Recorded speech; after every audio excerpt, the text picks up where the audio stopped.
Hello students, अपन eShop shares का revision कर रहे थे। तो कल अपन ने टॉपिक डिस्कस किया था calls in arrear.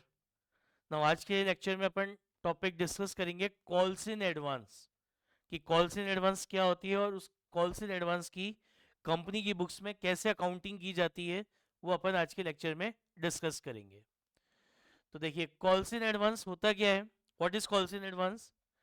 Any call money which is not called by the company, which is not called by the company, but paid by some but paid by some shareholder in advance। कि ऐसी call money जो company ने तो नहीं मंगाई, but कुछ share holders ने उसको एडवांस में पे कर दिया।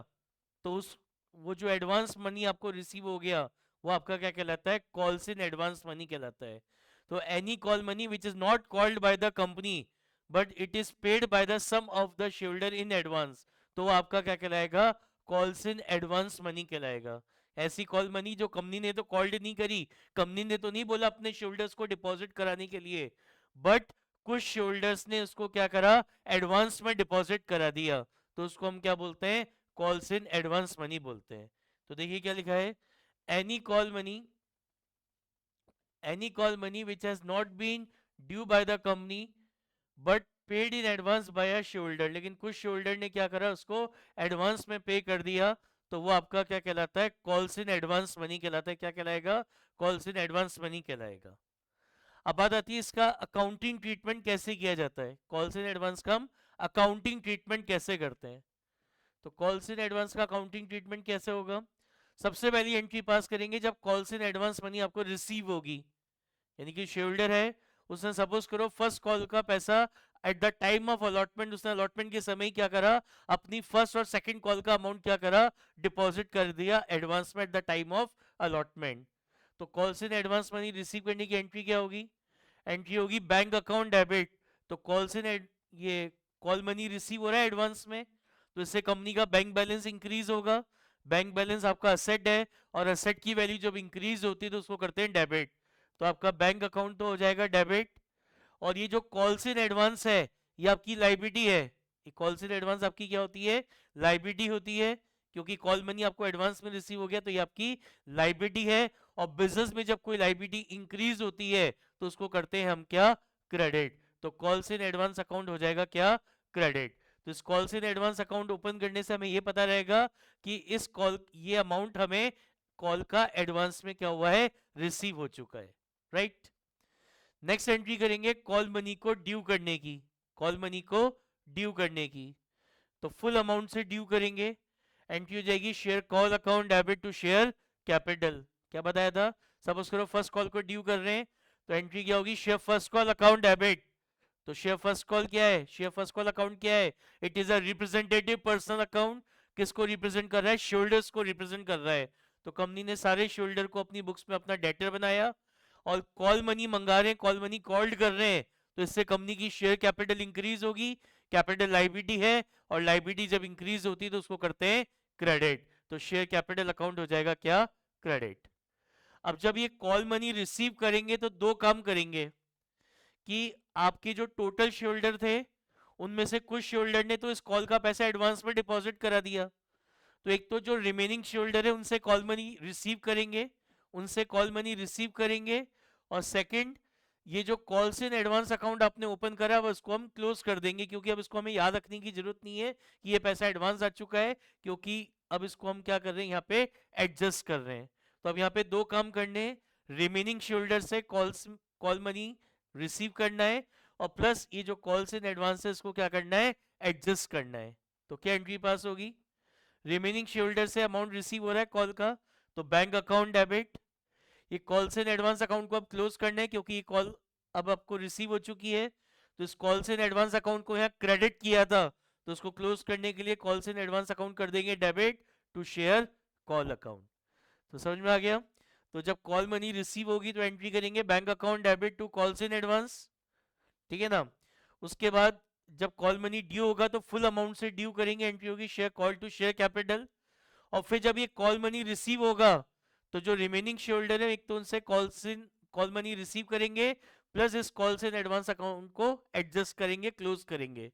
तो बैंक अकाउंट डेबिट, यहाँ पे कौन सा अमाउंट डेबिट होगा? जो रिमेनिंग शेयर होल्डर से कॉल मनी आपको रिसीव हो रहा है वो। इस कॉल्स इन एडवांस अकाउंट को क्रेडिट किया था, अब ये कॉल्स इन एडवांस आपको रिसीव हो गया, इसको क्लोज करना है, तो इसलिए कॉल्स इन एडवांस अकाउंट को कर दिया क्या? Debit to dash the share call account. अब ये जो कॉल्स इन एडवांस कंपनी को रिसीव हुआ है, कंपनी इस पे क्या करती है? इंटरेस्ट पे करती है शेयर होल्डर को। कितना इंटरेस्ट पे करती है? जिस डेट को ये calls in advance money receive हुआ था, जिस डेट को ये calls in advance money receive हुआ था से लेकर जिस डेट को ये जिस डेट को आपका ये कॉल मनी ड्यू हो रहा है वहां तक का इंटरेस्ट पे किया जाता है। तो ये जो calls in advance money receive हुआ, इस पे कंपनी क्या करती है? शेयर होल्डर को इंटरेस्ट पे करती है। कब से कब तक का? जिस डेट को calls in advance money receive हो रहा है वहां से लेकर जिस डेट को वो आपका रेस्पेक्टिव कॉल मनी ड्यू हुआ वहां तक का क्या करती है? इंटरेस्ट पे करती है। तो क्या एंट्री पास होगी इंटरेस्ट को पे करने की? ये इंटरेस्ट कंपनी पे कर रही है शेयर को, तो कंपनी के लिए एक्सपेंस है। तो interest on calls in advance it is a nominal account in nature. Rule कहता है debit all expenses and losses, तो इसलिए interest on calls in advance क्या हुआ? डेबिट हो गया। और कंपनी पे कर रही है, तो पे करेंगे तो कंपनी का बैंक बैलेंस कम हो जाएगा। बैंक बैलेंस एसेट है, एसेट की वैल्यू डिक्रीज होती है, तो उसको करते हैं क्या? क्रेडिट। फिर एंड ऑफ द ईयर में जो interest on calls in advance है इसको हम ट्रांसफर कर देंगे कहाँ पे? प्रॉफिट एंड लॉस अकाउंट में। तो एंट्री हो जाएगी statement of profit and loss account debit to interest on calls in advance. अब कितना इंटरेस्ट दिया जाता है इस कॉल्स इन एडवांस पे? कंपनी 12% पर एनम की रेट से क्या करती है? इंटरेस्ट पे करती है। और कब से कब तक का? जिस डेट को calls in advance money receive हुआ से लेकर जब तक वो रेस्पेक्टिव कॉल मनी ड्यू हो रही है उतने समय का क्या होता है? इंटरेस्ट पे किया जाता है। अब सपोज करो आपका अकाउंटिंग ईयर एंड हो गया, आपका अकाउंटिंग ईयर एंड हुआ, हो चुका 31 मार्च को, लेकिन अभी तक आपका ये कॉल्स इन एडवांस एडजस्ट नहीं हुआ है, मतलब ये कॉल्स इन एडवांस क्रेडिट हो रखा है। तो at the end of the year अगर आपका ये कॉल्स इन एडवांस एडजस्ट नहीं होता तो इसको बैलेंस शीट में दिखाया जाता है। ये जो अनएडजस्टेड कॉल्स इन एडवांस है इसको बैलेंस शीट में दिखाएंगे under the head of current liability, sub head of other current liabilities. तो कॉल्स इन एडवांस अगर अनएडजस्टेड रह गया, अभी 31 मार्च आ गई, अभी तक आपने इस कॉल्स इन एडवांस को इस तरीके से एडजस्ट नहीं करा है, तो ये जो अनएडजस्टेड कॉल्स इन एडवांस है इसको बैलेंस शीट में शो किया जाता है under the head of current liability, और सब हेड क्या होता है? Other current liability. समझ में आई बात? अब एक चीज का ध्यान रखना है कि ये कॉल्स इन एडवांस अकाउंट कब क्रेडिट होता है? जब आपको फर्स्ट या सेकंड कॉल का पैसा एडवांस में रिसीव होता है, then only calls in advance will be credited.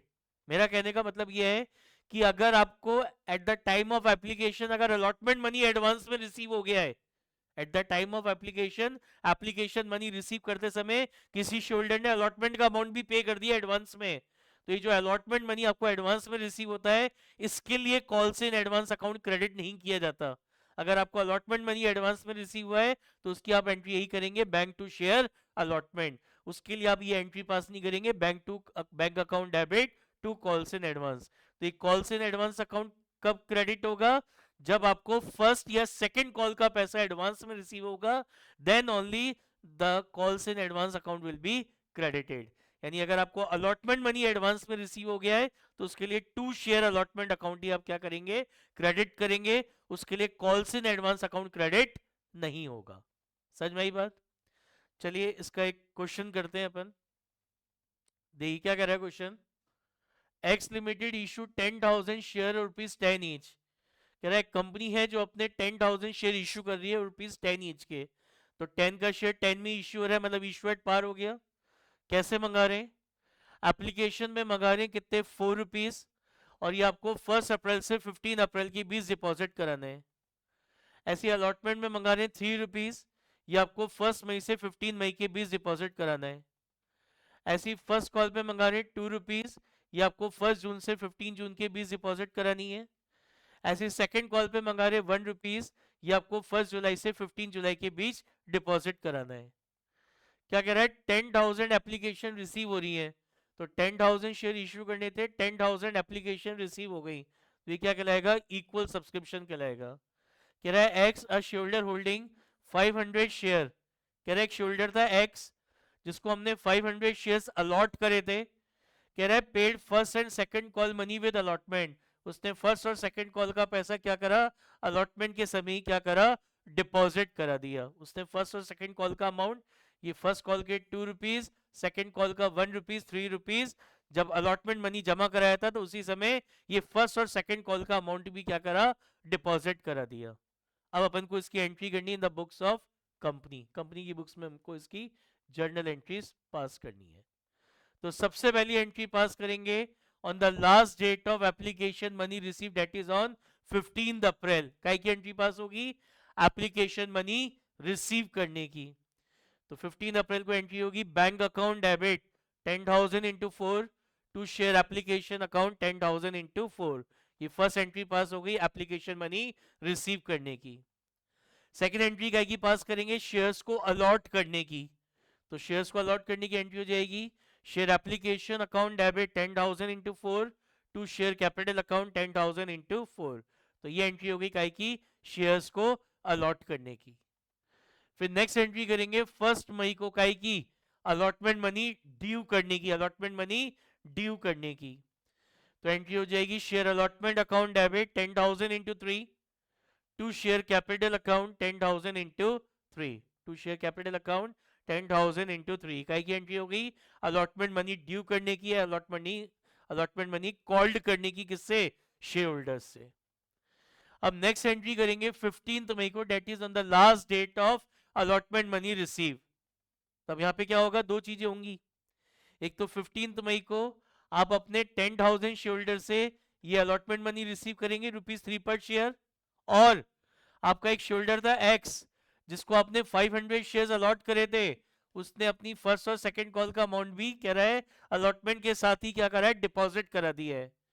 तो eight the time of allotment money receive दो अमाउंट आपको रिसीव होंगे, एक तो 10,000 शेयर होल्डर्स का अलॉटमेंट मनी 3 रुपीज के हिसाब से, प्लस ये जो शेयर होल्डर है एक्स, इसके 500 शेयर्स का फर्स्ट और सेकंड कॉल का अमाउंट भी अब यहाँ पे आपको क्या होगा, रिसीव होगा। तो क्या एंट्री होगी 15 मई को, बैंक अकाउंट डेबिट 10,000 इंटू 3, ये तो अलॉटमेंट मनी रिसीव हुआ, प्लस एक शेयर होल्डर एक्स जिसको आपने 500 शेयर्स दिए थे, उसने अपनी फर्स्ट और सेकंड कॉल का पैसा भी अलॉटमेंट के साथ ही डिपॉजिट करा दिया।